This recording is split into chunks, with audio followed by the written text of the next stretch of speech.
नमस्कार दोस्तों, कैसे हैं आप लोग? आज मैं डिस्कशन करने वाला हूँ टाटा पावर के बारे में। देखिए टाटा पावर के ऊपर बहुत दिनों से कमेंट्स भी आ रहा था कि टाटा पावर के ऊपर एक ज़रूर वीडियो बना के दीजिएगा क्योंकि टाटा पावर के ऊपर जिस तरीके से शेयर में फॉल देखने को मिला, क्या कंपनी के ऊपर और भी फॉल हो सकते हैं? क्या कंपनी के ऊपर गड़बड़ी क्या कुछ हुआ है? तो सब कुछ के ऊपर मैं डिस्कशन यहाँ पे करूँगा तो वीडियो को पूरा लास्ट तक देखिएगा। सबसे पहले देखिए इस कंपनी के ऊपर एक वीकनेस पॉइंट मुझे देखने को मिला, सबसे बड़ा वो है कंपनी का कर्जा। देखिए, कंपनी का जो कर्जा है वो करीबन-करीबन 1.373% का डेप्थ ऑफ इक्विटी है। मतलब पर इक्विटी में 1.73 रुपीज़ का डेप्थ है। तो ये मेरे हिसाब से बहुत ज़्यादा डेप्थ है, बहुत ज़्यादा कर्जा है।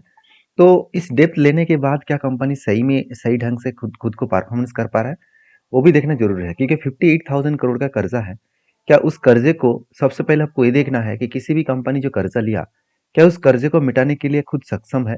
अगर मान के चलिए मैंने बैंक से लोन लिया और उस बैंक का लोन मिटाने का क्या मेरे पास एसेट है? कल अगर मैं बिजनेस करके मेरा पूरा पैसा खत्म हो गया, मान के चलिए मेरा बिजनेस डूब गया, क्या मेरे पास ऐसा कुछ एसेट है जिसको मैं बेचकर उस कर्जे को मिटा पाऊँ? तो ये देखना सबसे पहले ज़रूरी है। तो उसको आपको देखने को मिलेगा, आपको यहाँ पे मैं अगर दिखा दूँ तो आप खुद ही देख सकते हैं, कंपनी के पास रिज़र्व कितना है? 33,300 करोड़ और कंपनी के पास एसेट कितना है? Fixed asset 70,000 crore. अगर दोनों को जोड़ा जाए, तो दोनों ही एसेट है। अगर दोनों को जोड़ा जाए तो करीबन 1 लाख से भी ज़्यादा कंपनी के हाथ में ऑलमोस्ट एसेट है। तो इस एसेट को अगर बेचेंगे तो वो ईज़िली 58,000 करोड़ दे सकता है। तो जो मन में डाउट था, जो क्वेश्चन था मन में वो ईज़िली यहाँ पे कवराइज़ हो चुके हैं। तो जिस टाइम अदानी के ऊपर आरोप लगाया गया था कि अदानी ने बहुत ज़्यादा कर्जा ले लिया, तब अदानी ने खुद कहा कि अगर मेरा बिजनेस कल खत्म भी हो जाए, तो मेरा एसेट बेचकर वो लोन को मैं मिटा पाऊंगा। ऐसे नहीं कि मैं फ्रॉड करके बाहर जा रहा हूँ। तो ये चीज़ों को आपको समझना होगा कि कंपनी के पास शायद लोन ज़्यादा है। कंपनी बिजनेस अगर अच्छा कर रहा है, हर साल प्रॉफिट अगर कर रहा है और कंपनी का सेल्स भी ग्रोथ हो रहा है, तो उस टाइम ऑफ पीरियड में आपको ये देखना है कि कंपनी का रिजर्व कितना है और कंपनी का फिक्स्ड एसेट कितना है। अगर दोनों ही जोड़कर कंपनी के जो बोरिंग्स है उस कर्जे से अगर ज़्यादा है तो कोई बात नहीं, अच्छी बात है। तो सीधा सीधा कहो कि 50% से भी ज़्यादा, मतलब सीधा सीधा दुगना से भी ज़्यादा कंपनी के पास रिजर्व है।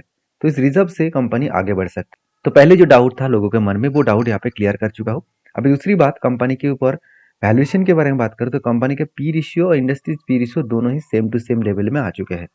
पहले कंपनी का पी रेशियो कितना था, एक टाइम चला गया था करीबन 54 के आसपास और कंपनी के लो कब हुआ था 2023 के मार्च मंथ में, और देखा जाए तो उस टाइम लो हुआ था 17 और कंपनी का करंट कितना पी रेशियो चल रहा है करीबन 29-30 के आसपास। कंपनी के 5 साल के एवरेज पी रेशियो 30, इसका मतलब खुद की पी रेशियो भी ठीक ठाक है और इंडस्ट्रीज पी रेशियो भी ठीक ठाक है। तो देखा जाए तो वैल्यूएशन तो ठीक देखने को मिला। और कंपनी की एक चीज और देखूंगा वो है PB ratio. Price to book value भी बहुत इंपॉर्टेंस होता है, इसका एवरेज निकल कर है 2.8 और कंपनी के प्राइस टू बुक वैल्यू चला 3.3, मतलब यहाँ पे वैल्यूएशन थोड़ा सा हाई देखने को मिले। तो चलो बाकी पॉइंट्स देख लेते हैं, जैसे कंपनी के क्वार्टरली रिजल्ट। देखिए पिछली बार का कंपनी का जो सेल्स था इस बार सेल्स ज्यादा हुआ, मगर दिक्कत वाला बात यही हुआ कि कंपनी पिछले कुछ क्वार्टर्स को बीट नहीं कर पाया। लास्ट 3 क्वार्टर्स को कंपनी बीट नहीं कर पाए, इस बार ही सिर्फ कंपनी के ज्यादा सेल्स हुआ और एक्सपेंस मिटाने के बाद कंपनी का जो नेट प्रॉफिट है वो 1000 से लेकर 1188 रुपीज के आसपास कंपनी का नेट प्रॉफिट देखने को मिला। तो सीधा सीधा कहूँ, कंपनी की जो प्रॉफिटेबिलिटी है वो शानदार तरीके से प्रॉफिटेबिलिटी में जम हुआ। ऐसे नहीं कि सेल्स डाउन हो गया प्रॉफिट कम हो गया, ऐसे बिल्कुल नहीं। कंपनी का प्रॉफिटेबिलिटी बहुत शानदार हुआ।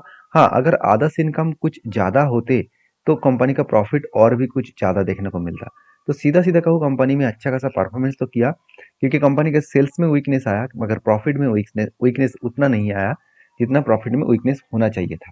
तो यहाँ पे तो सीधा सीधा कंपनी अच्छा खासा परफॉर्मेंस कर रहा है क्योंकि कंपनी का एक टारगेट है कि 2030 के अंदर अंदर वो 1 लाख चार्जिंग स्टेशन, सॉरी 2026 के अंदर अंदर 1 लाख चार्जिंग स्टेशन वो बनाएंगे ऑल ओवर इंडिया में। तो यहाँ पे कंपनी की बड़ा बड़ा टारगेट है। इस टारगेट को फुलफिल करने के बाद कंपनी में ग्रोथ और भी बढ़ सकते हैं क्योंकि अभी ईवीज गाड़ी मार्केट में बहुत आ चुके हैं, तो उसके चार्जिंग करने के लिए हर जगह पे चार्जिंग स्टेशन होना चाहिए। तो बेसिकली कंपनी इसके ऊपर ये सारे पॉइंट्स पॉजिटिव है। अभी देखिए कुछ और पॉइंट्स मैं आपके साथ शेयर करूंगा। कंपनी जो दिखा रहा है खाते पे, जो इस बार कंपनी का 4 साढ़े 4 हजार करोड़ का प्रॉफिट हुआ, क्या सही में उतना पैसा कंपनी के हाथ में आया? बिल्कुल आया। आप खुद ही देख सकते हैं हाथ में जो कैश फ्रॉम ऑपरेटिंग एक्टिविटी, तो इजीली वो पैसा हाथ में आया। तो यहाँ पे एक गुड पॉइंट्स है, एक पॉजिटिव पॉइंट्स है। तो इस पॉइंट के बेसिस में कंपनी आगे बढ़े, कंपनी में ग्रोथ यहाँ पे देखने को मिले। तो एज ए इन्वेस्टर इस कंपनी के ऊपर अच्छा खासा निवेश भी किया। कोई भी डाउट नहीं है कि इंस्टीट्यूशन इस कंपनी के ऊपर भरोसा नहीं करते हैं, ऐसे बिल्कुल भी नहीं है। इंस्टीट्यूशन अच्छा खासा भरोसा करता है। मानता हूं मैं, डीएस ने माल बेचा और उसका फायदा सीधा सीधा एफआईएस ने उठा लिया। तो एफआईएस और डीएस दोनों ने ही इस कंपनी के ऊपर कंटिन्यू होल्डिंग को कंटिन्यू कर रहा है। तो यहाँ पे एक अच्छी बात यही है कि कंपनी के ऊपर कंटिन्यू बिजनेस को स्मूथली रन हो रहा है। अभी एक चीज और मैं आपको दिखाना चाहूंगा, जो देखकर आपको शायद और भी जो चिंता है वो दूर हो जाएगा। जैसे देखिए, कंपनी खुद के बिजनेस अगर नहीं चल रहा होता तो खुद के बिजनेस के ऊपर CWIP मतलब capital working in process, capital working in process का मतलब होता है, मान के चले मेरा कोई प्रोडक्शन चल रहा है, उस प्रोडक्शन में मेरा टारगेट था कि 1 लाख रुपया से मेरा प्रोडक्शन हो जाएगा। देखा जाए तो कुछ ऑर्डर्स ज़्यादा मतलब आने का चांसेस है। अगर मैं ज़्यादा क्वांटिटी तैयार कर लूँ तो उसको मैं बेच सकता हूँ, इसका मेरा टारगेट अंदाजा आ चुका है। तो उसमें क्या करूँगा, 1 लाख की जगह में और 50,000 एक्स्ट्रा रुपीज़ ऐड करूँगा। तो तब मैं ऐड करूँगा जब मेरा कॉन्फिडेंस है कि उस माल में बेच सकता हूँ। तो इसीलिए CWIP का मतलब होता है कैपिटल वर्किंग प्रोसेस, मतलब कुछ प्रोसेसिंग में पैसा लगाना। तो इस बार देखिए, कंपनी अगर बिजनेस में ट्रैवल होता तो कंपनी इस बार 14,300 करोड़ पैसा नहीं लगाते, जो आज तक की सबसे highest in as a ongoing processing में पैसा लगाना। तो ये कंपनी के ऊपर ग्रोथ करने के लिए काफ़ी है, क्योंकि हर टाइम आपके बिजनेस के ऊपर ज़्यादा पैसा इन्वेस्ट कर रहे हैं और उसकी फीडबैक भी अच्छा आ रहा है, तो अच्छी बात है। तो उसमें कंपनी में ग्रोथ होने का चांसेस बढ़ जाते हैं। अभी जिसको मन में डाउट है कि कंपनी ने इतना कर्जा लिया, क्या वो कर्जा मिटा भी रहा है, चलो वो भी देख लेते हैं। अगर प्रोसीड फ्रॉम बोरिंग्स के बारे में बात करें तो जितना कर्जा कंपनी ने लिया, देखिए उल्टा उतना proceed from payments, sorry, repayments of borings आप देखेंगे तो यहाँ पे वो कर्जा इजीली वो मिटा दिया। मतलब जितना पेमेंट्स यहाँ पे किया गया उतना पेमेंट्स यहाँ पे कंपनी कंपनी ने पेमेंट भी किया। मतलब सॉरी, जितना कर्जा उन्होंने लिया उतना कर्जे को वो टाइम टू टाइम पेमेंट भी कर रहा है। ऐसे नहीं है कि चलो मैंने 50 लाख रुपया लोन ले लिया और मैंने पेमेंट कर रहा हूँ 2-3 लाख 5 लाख 10 लाख करके, तो ऐसे बिल्कुल नहीं। जितना लोन लिया उसका जितना अमाउंट हर साल वो लोन के हिसाब से ले रहा है उतने अमाउंट्स वो पेमेंट करते भी जा रहे हैं। तो ये सारे पॉइंट्स कंपनी के ऊपर बेस्ट पॉइंट माना जाता है। तो इस बेसिस में मैं बहुत पॉजिटिव हूँ। शायद इसलिए मुझे एक ट्रेड मिला, जो ट्रेड को मैं कंटिन्यू करना चाहूंगा, क्योंकि बहुत बेस्ट अपॉर्चुनिटी मुझे देखने को मिला टाटा पावर की तरफ से। क्योंकि देखिए, कंपनी के ऊपर जब भी मैं कोई स्ट्रेटजीज को यूज करता हूँ, वो सबसे ज्यादा बेस्ट स्ट्रेटजीज मेरा मुझे देखने को मिलता है, वो है 52 वीक का हाई एंड लो। तो ये 52 वीक का हाई का लाइन है और ये 52 वीक का लो का लाइन है। तो जब भी कैंडल मतलब चार्ट नीचे आकर 52 लो को टच करे तो वहां पे मैं पॉजिटिव डिसीजन लेता हूँ। फाइनली यहाँ पे टच किया, तो यहाँ से अगर ऊपर जाकर इस फाइनली इस लेवल को टच करेंगे तो यहाँ पे मेरा पोजीशन क्या होगा, क्लोजिंग होगा।